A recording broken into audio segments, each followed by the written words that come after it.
یا ولی کہتی ہے دنیا مجھے نوکر تیرا. السلام علیکم ورحمۃ اللہ وبرکاتہ. ایک بار پھر ہم آپ کے سامنے حاضر ہوئے ہیں اس مبارک موقع پر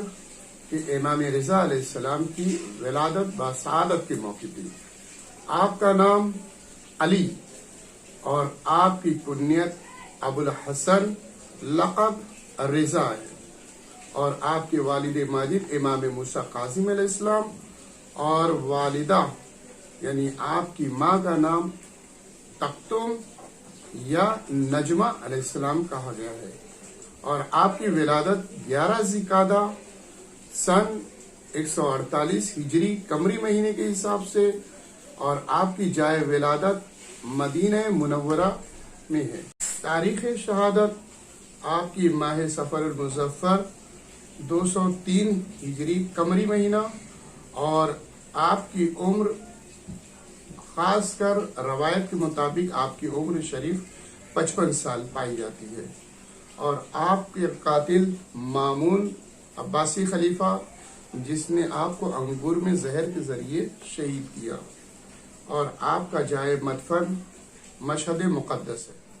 امام رضا علیہ السلام مدینہ منورہ میں رہ کر ایک اچھی زندگی گزار رہے تھے، اور امامت کی جو ذمہ داری تھی وہ صحیح طریقے سے پوری کر رہے تھے. لیکن مامون رشید کو یہ خدشہ ہوا کہ کہیں ایسا نہ ہو کہ امام کی وجہ سے میری حکومت پر کوئی آنچ آئے اور میرا یہ تخت چلا جائے. اسی طرح وہ ہر کوشش کرتا رہا کہ امام کو کس طرح سے قتل کر دیا جائے. آخرکار وہ تنگ آ کر اپنے لوگوں کو جمع کیا اور مشورہ کیا. مشورہ کرنے کے بعد یہ طے پایا کہ کیوں نہ ہو کہ امام رضا علیہ السلام کو مدینہ منورہ سے بلا کر تم اپنے پاس ہی رکھو تاکہ ان کے سارے کام پر تمہاری نگاہ رہے. اب اس نے یہ طے کیا. تاریخ کے جملے ہیں کہ یہ رجا ابن ضحاک یہ اس کا رشتے میں ماموں لگتا تھا اور اسے اس پر بھروسہ تھا، لہٰذا اس نے وہاں پر مدینہ منورہ میں بھیجا اور کہا کہ تم امام رضا علیہ السلام کو ایسے جگہوں سے، ایسے علاقوں سے لے کے آنا، اور خاص کر کے قم سے دور ہوتے ہوئے لے کے آنا کہ وہاں پر ان کے چاہنے والوں کی، ان کے شیعوں کی تعداد زیادہ ہے. ہم چاہتے ہیں کہ امام کے چاہنے والے ان سے ملاقات نہ کرنے پائے، لہٰذا تو ایک کام کر، ان کو ایسے ہی راستوں سے لے کے آ. اب یہ ضحاک آتا ہے اور اس کے بعد امام رضا علیہ السلام کو جو مدینہ منورہ میں تھے ان سے ان کا وطن چھڑایا،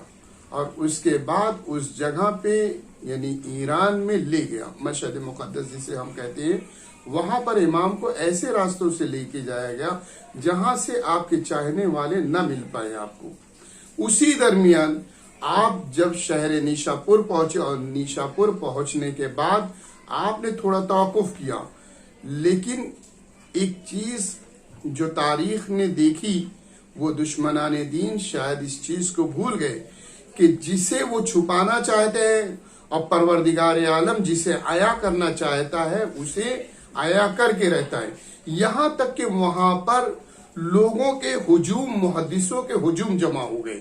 اور ہر کوئی ہاتھ میں اپنے قلم لیا ہوا تھا اور امام کی سواری کے پیچھے پیچھے، کہ جب آپ شہر نیشاپور سے چند قدم چلنے بھی نہ پائے تھے کہ لوگوں نے امام سے کہا کہ مولا جب آپ یہاں پہ آئیں تو ہمیں کوئی حدیث بتا دیجئے جو آپ کی جد کی ہو، تاکہ ہمارے لیے کوئی سہارا اور ہمارے لیے کوئی کامیابی کا راستہ ہو اور اس کے ذریعے ہم کوئی فائدہ حاصل کر سکیں. اب امام نے محمل سے جو ان کی طرف دیکھا تو تاریخ کے جملے ہیں کہ وہ لوگ گریا کر رہے تھے. ان کی حالت یہ تھی کہ اپنے لباس کو تار تار کر رہے تھے، کوئی زمین پہ تھا،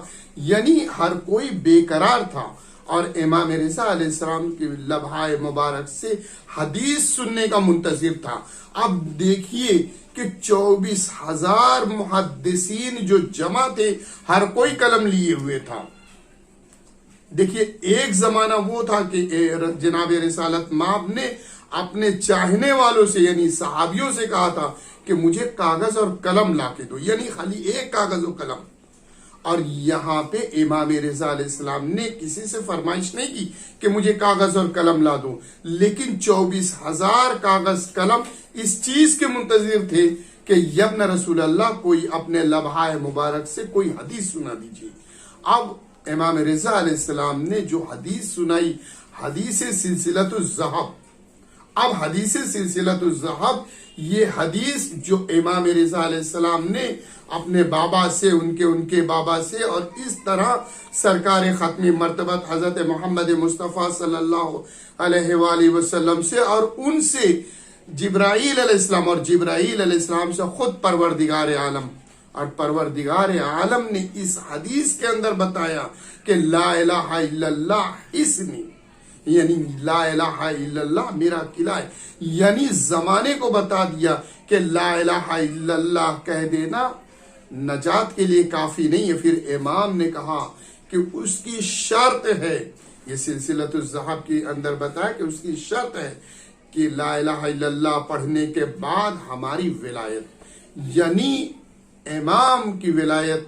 اگر اللہ کے بعد ہے تو لا الہ الا اللہ کے بعد امام کی ولایت، اور اس کے بعد اس سلسلۃ الذہب، یعنی یہ ایسی حدیث ہے کہ جس کے اندر تاریخ کے اندر ملتے ہیں کہ یہ حدیث اگر قبر کے اندر رکھ دی جائے تو عذاب سے نجات کا ذریعہ ہے، اور اگر کسی دیوانے پہ یہ حدیث پڑھ کر دم کر دی جائے تو وہ دانا ہو جائے، اور یہ حدیث معمولی حدیث نہیں ہے۔ اب یہ دیکھیے کہ امام رضا علیہ السلام نے اپنے مدینے سے سفر کے درمیان مرو، یعنی وہاں ایران تک جاتے جاتے جو علم کا دریا بہایا، آج تک تاریخ میں وہ لکھے گئے ہیں۔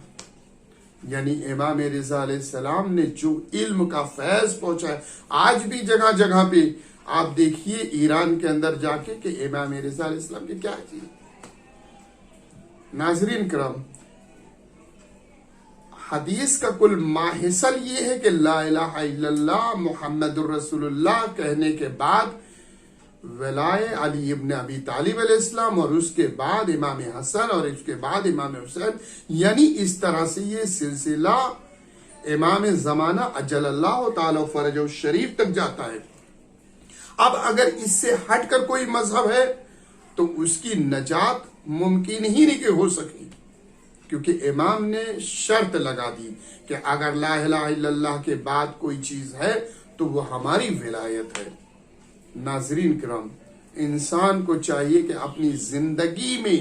اگر وہ لا الہ الا اللہ محمد رسول اللہ پڑھتا ہے تو اسے چاہیے کہ تلاش کرے اپنے وقت کی امام کی ولایت کا،